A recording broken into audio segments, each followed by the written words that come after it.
I realized this was slave trafficking, which is illegal in the kingdom. I didn't want to believe anyone working at my establishment would do such a thing, but I was forced to charge him with the crime. As you should. We cannot permit such injustice. Staffan pounded the table. Sakuron here came forward with the slave trafficking accusation, regardless of the impact it might have on his establishment's reputation.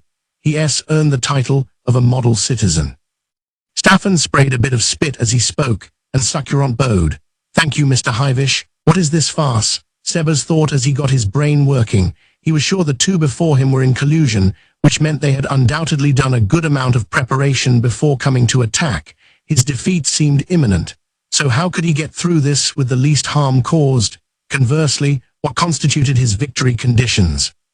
For Sebas, Nazarik's butler, it was to resolve the issue without letting the disturbance snowball any further. Protecting Tsuya was not included. But the claims of the man who said he received money could have been perjurious. Where is he now? He has been arrested on suspicion of slave trafficking and locked up. And after listening to what he said and doing a detailed investigation, we found that you, Mr. Sebas, were the one who purchased my employee. The man had been arrested and probably told them everything. There was a good chance he was coerced to talk in a way that worked to their advantage. Sebas wasn't sure if he should pretend he didn't know what they were talking about, lie, or give a proper counter-argument. How would it turn out if he said she wasn't here? How would it turn out if he said she died? He imagined countless plans, but the probability of them being tricked was low. They didn't seem like they were going to give up so easily. He decided to ask something he needed to know first. But how did you conclude it was me? What's the proof? That was what Sebas didn't understand. As long as he hadn't left at the scene, his name or anything that hinted at his identity shouldn't have been found. So how did they figure out they should come here? Whenever he went out, he'd been on guard for anyone tailing him. He didn't think anyone in this city could follow him without his realizing it. The scroll. A light went on in the back of Sebas' mind. The scroll I bought at the Wizards Guild. Yes, it was different from normal scrolls. It was more durably made. Anyone familiar with its appearance would know he'd bought it at the guild. The rest was possible to find out with a little legwork. Someone dressed like a butler holding a scroll would stand out even more. Still, that didn't prove Tsuya was there. He could insist she was someone else who just happened to resemble her, but there would be trouble if the mansion was searched. Namely, the issue of having only 3 people living in such a large house, including Tsuya, that I'll just have to accept. Sebas resigned himself. I did take the woman away. That is true. But at the time she was very badly wounded. Her life was in danger, so I had no choice. So you admit that you used money to gain custody of her? First, I'd like to speak with that man. Unfortunately, that won't be possible. We can have you two coordinating your stories. You can, Sebas started to say, but he closed his mouth. In the end, this was a setup. Even if he could get to the man, the chance he could turn things to his advantage was low. It was a waste of time to pursue that angle. Isn't it unwise as a country to permit the type of work that would give her such horrible wounds all over her body in the first? The work we do is quite strenuous. Injuries are part of the job. Take a mining job, for example. Accidents happen. It's like that. I don't think they were those sort of injuries, though. Ha ha ha. Well, we ray in the hospitality business, and there are all sorts of customers. We ray careful, but you know how it is. Anyhow, I understand what you've said. Next time we'll keep a little closer eye on things. A little, well, you know, otherwise it'll start to cost us money, and so on. In response to Sebas' question, the corners of Sakuron's lips curled upward in a sneer. Sebas smiled back. Okay, that's enough. Staffan heaved a sigh, the sigh of a human who was dealing with a fool. My job is to ascertain whether slave trafficking occurred. Checking on the treatment of employees is someone else's job. I can only say that it has no bearing on our current discussion. Then could you direct me to the official who specializes in those matters? I'd really like to, but it's not so simple. Sorry, but no one likes someone who sticks their nose in other people's work. Then I'd like to wait until that person can investigate. Staffan chuckled as if he'd been waiting for him to say that. Sakuron sneered in a similar manner. Yes, I'd really like to wait as well, but since we've already received the complaint in writing from the establishment, we need to take you in with force if necessary to investigate. In other words, there was no time. As things stand, it is clear from the circumstantial evidence that you committed the crime, but the establishment is willing to take a broad-minded approach in settling this. Of course, some compensation will be required, and it will cost a bit to destroy the document that accuses you of slave trafficking. What kind of compensation specifically? Yes, about that. For starters, we'd like you to return our employee, and we'd like you to pay us the money that would have been made if she hadn't been missing. I see. How much is that? In gold pieces, I'll make it cheap. 100. And an additional 300 as a solatium, for a total of 400. That is quite a lot of money. What is the breakdown? How much per day and in what categories? Wait a moment. Staffan cut into the conversation. That is not all, Succulent. Oh, that is right. Since we reported the damage, there is the fee to destroy that document even if we settle the matter privately. That is right, Succulent. It won't do to forget that. Staffan grinned. Seriously, nothing, Sebas murmured with a smile. My apologies, Mr. Hivish. Succulent bowed to Staffan and continued. 1/3 of the solatium is considered reasonable for destroying the record, so that comes out to 100 gold pieces. So the total is 500. I paid some money when I took her. Will that be deducted? Oh, that is rich. Listen, buddy, if you settle with them, that'll mean you never purchased a slave. In other words, that money never existed, you dropped it somewhere. So you're telling me to pretend I dropped 100 gold pieces. You probably have half of it in your pocket as we speak. Another issue is that she is not fully healed yet. If you take her now, she might relapse. She could also die depending on how the treatment goes. I think it is safer to have us take care of her. A strange twinkle appeared in Succulent's eye. When he saw it, Sebas realized he'd made a mistake. Now they knew he cared about Tsuya. I see, you may be right. If she dies, you'll have to reimburse us with her worth naturally. But until she is healed, how about lending us the lady of the house? Oh, that makes sense.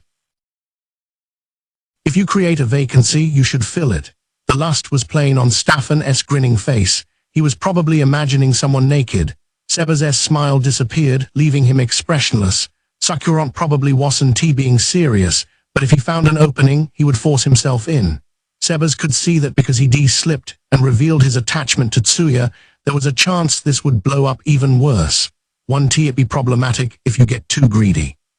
Don't be ridiculous. Staffan got red in the face and shouted. Like the squeal of a pig before being slaughtered, thought Sebas as he silently gazed at the patrol chief. What do you mean greedy? He asked. I am doing this to uphold the law created through the power of Princess Rena's esteemed will. You call that greed? How rude can you possibly be? Now, please calm down, Mr. Hivish. The moment Succulent chimed in, Staffan immediately quelled his anger. His instantaneous serenity implied that it hadn't been a genuine outburst, but just part of the intimidation plan.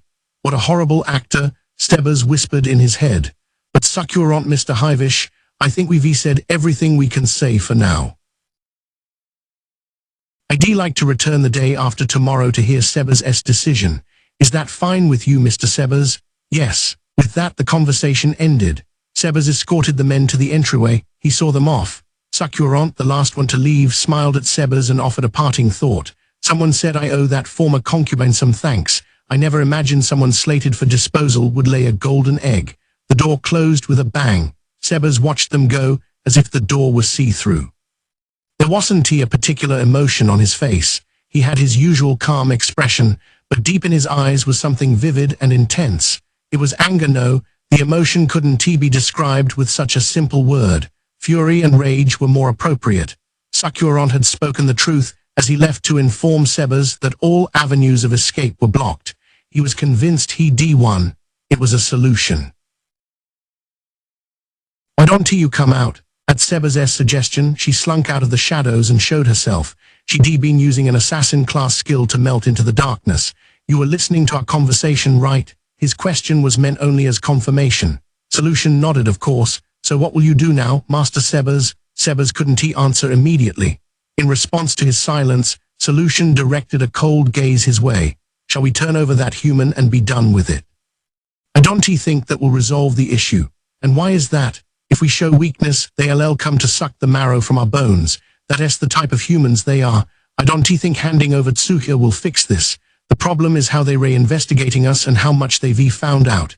We entered the capital as merchants, but if they investigate in depth, that story 1T hold water, they LL be able to see through our disguise.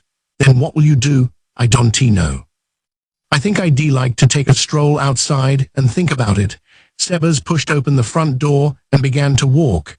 Solution watched in silence as Sebas receded into the distance. This is so stupid. If he hadn't picked up that human, none of this would have happened. It's too late now, of course. What's important is what to do going forward. As someone working under Sebas, ignoring his orders and acting on her own would be frowned upon. But it seemed worse to let things continue the way they were going. If our littlest sister would come out, there wouldn't be a problem. We could just operate as the Pleiades. She didn't know what to do. She was having so much trouble figuring out what to do next, that this was probably the most confounded she'd ever been. Eventually she made up her mind. She raised her left hand and opened it. A scroll rose from her palm, like it had bobbed to the surface of a lake. She'd been keeping the scroll inside her body.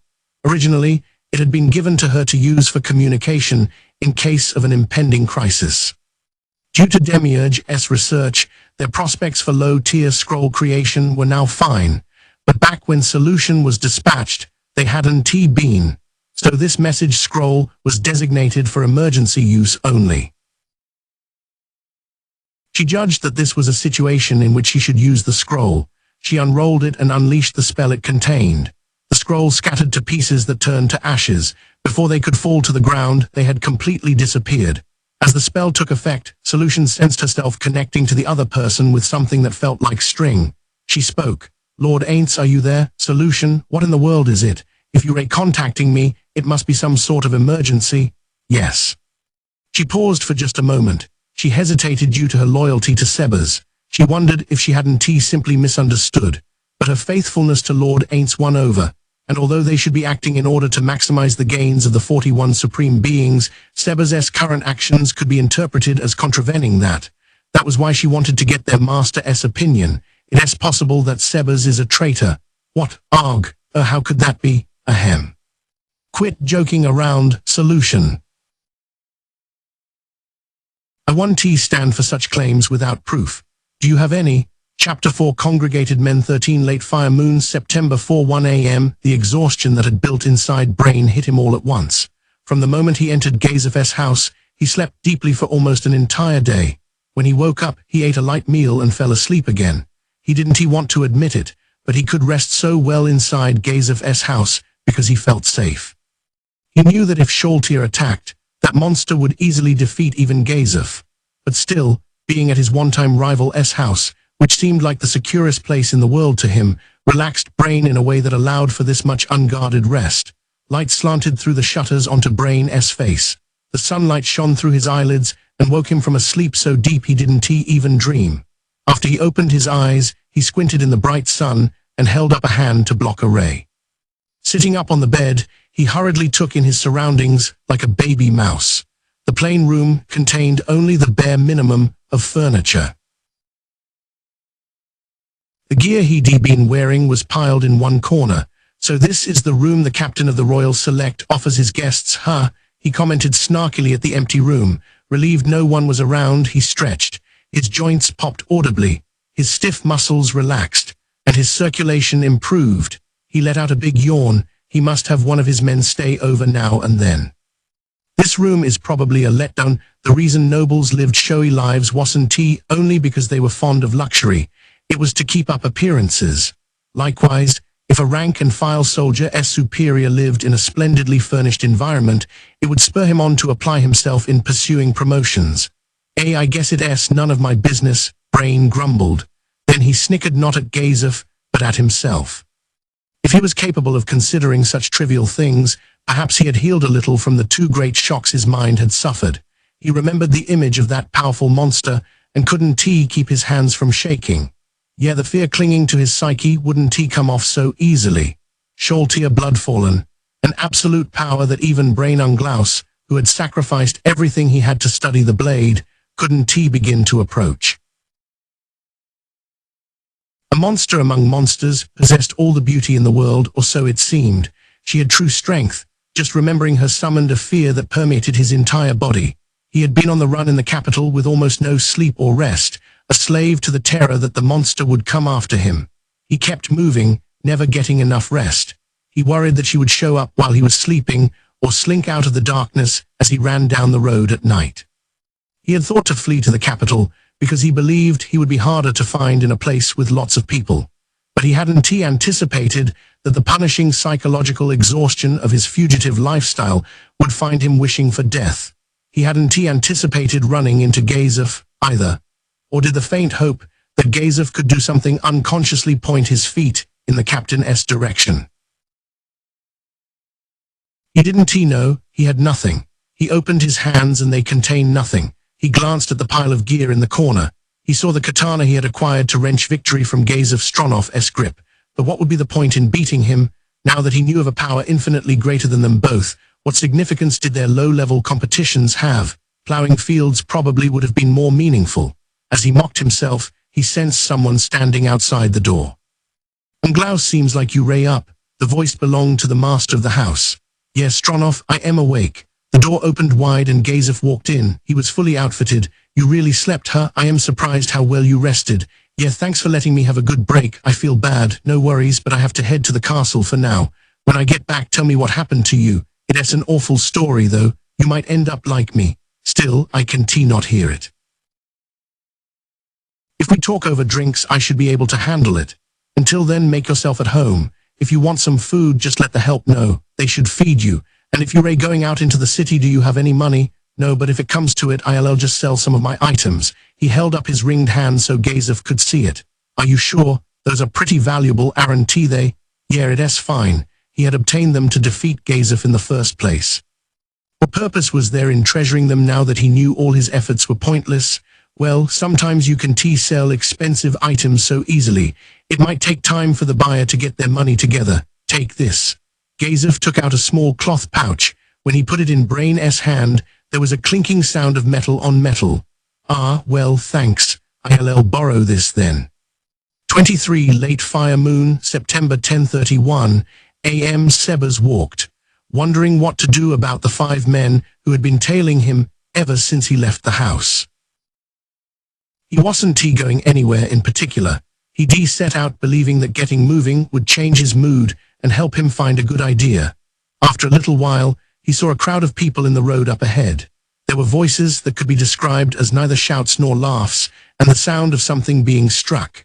People in the mob were saying things like he's going to die, and maybe we should call a soldier. He couldn't see through the throng, but it was clear that some sort of violence was being committed. Sebas thought he would take a different street. He went to change direction, hesitated for just a split second, and then proceeded. He was heading for the center of the crowd. "Excuse me." With those 2 words, he wove his way in, apparently shocked, and in awe of this figure slipping by them with unexpected agility for an elderly man. The people he passed by stiffened. There seemed to be others trying to reach the middle of the crowd. He could hear voices saying, "Let me through," but they struggled, unable to break through the mass of people. Having propelled himself to the center with no trouble, Sebas learned with his own eyes what was going on. There were several poorly dressed men kicking something. Sebas strode silently forward to within arm's length of the group. "What do you want, old man?" One of the 5 men realized he was there and loudly challenged him. "I thought you were making a bit of a racket. Are you looking for trouble too?" The men swiftly surrounded Sebas and revealed what they'd been kicking in the process. Was it a boy? He was lying limply on his side. He was bleeding from either his nose or his mouth. It was unclear which. Perhaps he'd been getting kicked for so long. He was unconscious, but apparently still alive.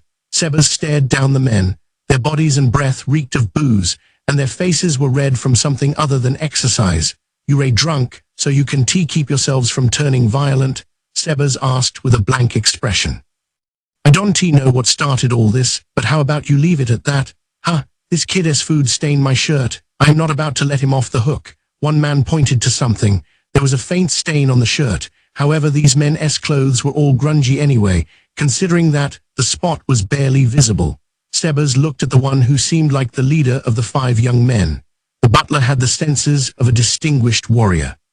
He could pick up differences humans would overlook. "This city isn't very safe." "Huh, One of the men felt ignored at Seba's distant comment and made a noise like he was offended. Leave, huh?